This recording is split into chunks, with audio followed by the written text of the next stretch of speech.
तुम्ही कितीही सुंदर ब्लाउज, ड्रेस किंवा साडी शिवली असेल, पण शेवट फिनिशिंग ही प्रोफेशनल दिसत नसेल, तर कस्टमर म्हणते, "डिझाइन छान आहे, पण काहीतरी मिस झालंय." आणि ते काहीतरी म्हणजे काय असतं माहीत आहे का तुम्हाला? ते म्हणजे योग्य आयर्निंग. आजच्या या व्हिडिओमध्ये मी तुम्हाला सांगणार आहे, स्टीम आयर्न आणि रेग्युलर आयर्न यामधला फरक काय आहे? बुटीकसाठी कोणता आयर्न महत्त्वाचा आहे आणि कुठल्या कामासाठी कोणता आयर्न वापरायचा? हे सगळं अगदी डिटेलमध्ये सांगणार आहे. नमस्कार, मी सुजित आणि तुम्ही पाहत आहात अशजित इन्स्टिट्यूट ऑफ फॅशन. जर तुम्ही बुटीक चालवत असाल, घरनं शिवणकाम करत असाल किंवा प्रोफेशनल टेलर, फॅशन डिझायनर असाल किंवा तुम्हाला प्रोफेशनल फॅशन डिझायनर व्हायचं असेल, तर हा व्हिडिओ शेवटपर्यंत अगदी नक्की पहा. बुटीक व्यवसायामध्ये आयर्निंग म्हणजे फक्त सुरकुत्या काढणं नाही, तर आयर्निंग म्हणजे प्रेझेंटेशन, आयर्निंग म्हणजे फिनिशिंग, आयर्निंग म्हणजे ब्रँड व्हॅल्यू.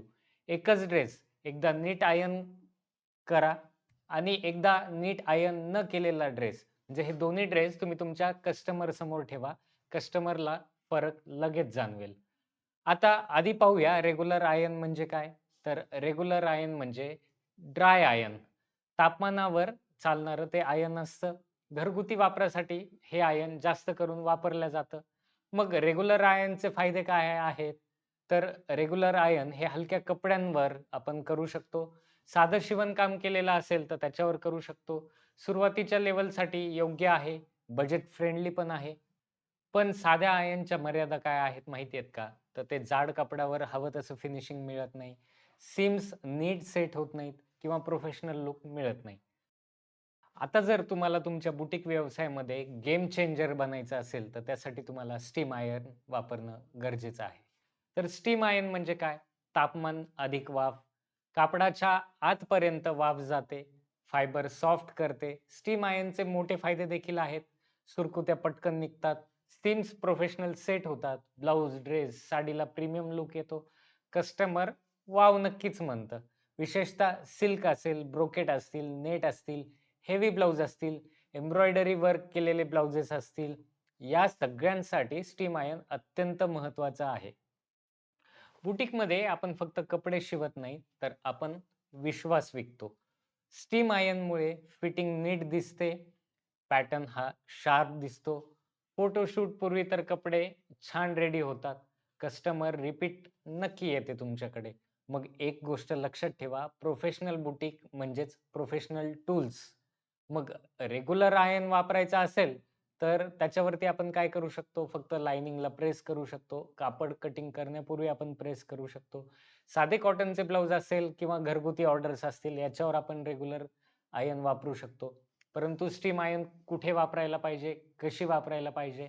तर डिझायनर ब्लाउज असतील, ब्राइडल वेअरचे ब्लाउज असतील, एम्ब्रॉयडरी केलेले कपडे असतील, या सगळ्यांवरती आपण स्टीम आयर्न नक्की वापरू शकतो. जर तुम्ही सुरुवातीपासून काम करत असाल, तर आधी एक चांगला रेग्युलर आयर्न घेऊ शकता. बट नंतर हळू तुम्हाला स्टीम आयर्न अपग्रेड करावीच लागणार आहे.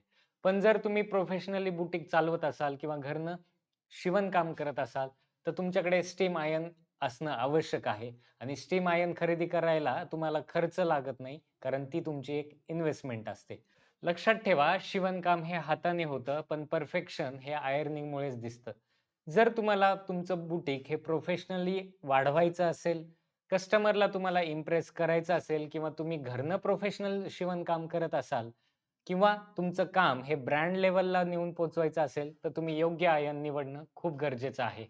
जर तुम्हाला घर बसल्या स्टीम आयर्न ऑर्डर करायचं असेल, तर डिस्क्रिप्शन बॉक्समध्ये लिंक दिलेली आहे. तिथनं ऑर्डर करू शकता किंवा स्क्रीनवर दिलेल्या नंबरवरती तुम्ही WhatsApp मेसेज करू शकता. हा जर व्हिडिओ तुम्हाला आवडला असेल, तर व्हिडिओला लाईक करा.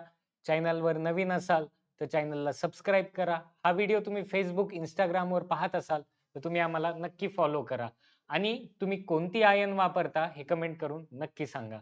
तर भेटूया पुढच्या व्हिडिओमध्ये.